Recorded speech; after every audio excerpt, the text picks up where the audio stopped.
BNP সকল মানুষের জন্য রাজনীতি করে। ঠিক তেমনি ভাবে আজকে যেমনি এইটা দাহটা আমরা কমিয়ে দিয়েছি, আমাদের হামিদুর রহমান হামিদ বারবারই বলতেছিল আজিমপুর কবরস্থানের কথা। তো আজিমপুর কবরস্থানেও সেখানে যত টাকা বর্তমানে নেওয়া হয় সেটা অর্ধেক হবে ইনশাআল্লাহ, সেটা অর্ধেক হবে। এটা এগুলো ইনশাআল্লাহ আপনারা দোয়া করেন।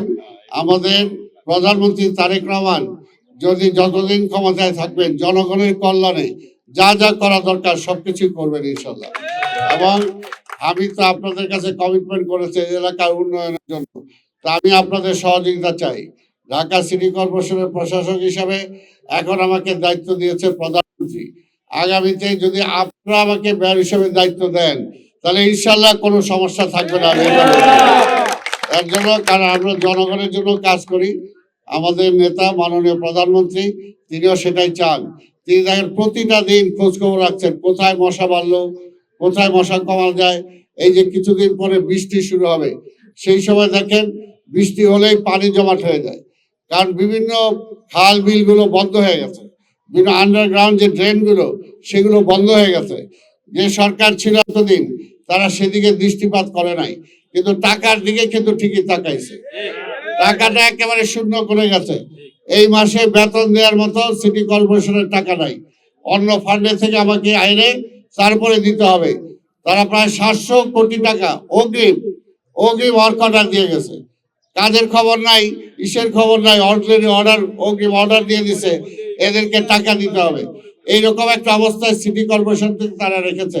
তাই আপনাদের তারপরে বলবো ইনশাল্লাহ কোনোটাই সমস্যা হবে না।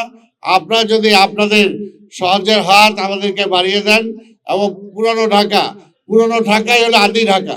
আমরা চাই সবচেয়ে বেশি বড় কথা এই দক্ষিণের মধ্যে এই পুরনো ঢাকা সবচেয়ে উন্নত হোক। সবাই দেখুক যে পুরনো ঢাকার লাইট ঠিক মতো জ্বলতেছে, বর্জ্য পরিষ্কার হচ্ছে, মশা সেরকম নাই।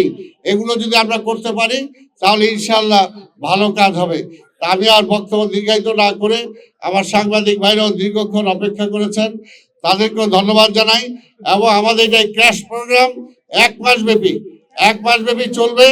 এখানে আমি হামিদ সাহেবকে বলেছি যে প্রত্যেকটা এলাকায় সে আমাদের দলের থেকে প্রতিনিধি ঠিক করে দিবে কোন এলাকায় ড্রেনটা পরিষ্কার হইলো কিনা, কোন এলাকায় আবর্জনা পরিষ্কার হইলো কিনা, মশক নিধন হচ্ছে কিনা, সেই ব্যাপারে দায়িত্ব দিবেন বিএনপি নেতা কর্মীদের। এবং আপনাদেরকেও সেই দায়িত্বটা পালন করতে হবে।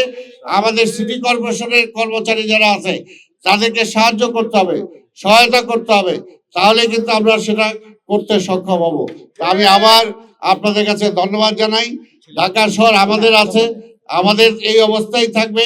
এটা থেকে আমাদেরকে সুন্দর করতে হবে, এটা থেকে বসবাস যোগ্য করতে হবে, আমাদের এটা থেকেই ভালো করতে হবে ইনশাল্লাহ। নিজের জামা কাপড় যখন আমরা পরি নিশ্চয়ই নোংরাটা পরি না, পরিষ্কার করার জন্য চেষ্টা করি। ঢাকা শহর হলো বাংলাদেশের মুখ, বাংলাদেশের ফেস। সারা পৃথিবী থেকে লোকজন যখন আসে ঢাকা শহর দেখেই তারা বুঝতে পারে বাংলাদেশের অবস্থাটা কি। সেই জায়গায় ঢাকা মহানগরীর দক্ষিণ হলো প্রথম পুরানো ঢাকা। তাই আমরা চাই আপনাদের সবার সহযোগিতায় ইনশাআল্লাহ ঢাকা মহানগরীকে একটি পরিচ্ছন্ন ঢাকা, যেটা আমাদের নেতা মাননীয় প্রধানমন্ত্রী বলেছেন, ক্লিন ঢাকা, গ্রিন ঢাকা। অর্থাৎ আমাদের সবুজায়ন করতে হবে, গাছ লাগাইতে হবে, পরিষ্কার করতে হবে, এই কাজগুলো আমাদের করতে হবে। এই কথা বলেই আমি আপনাদের সবাইকে ধন্যবাদ জানিয়ে আজকের এখানে এই মশক নিধন কাজের আমি শুভ উদ্বোধন ঘোষণা করছি। ধন্যবাদ। খোদা হাফেজ।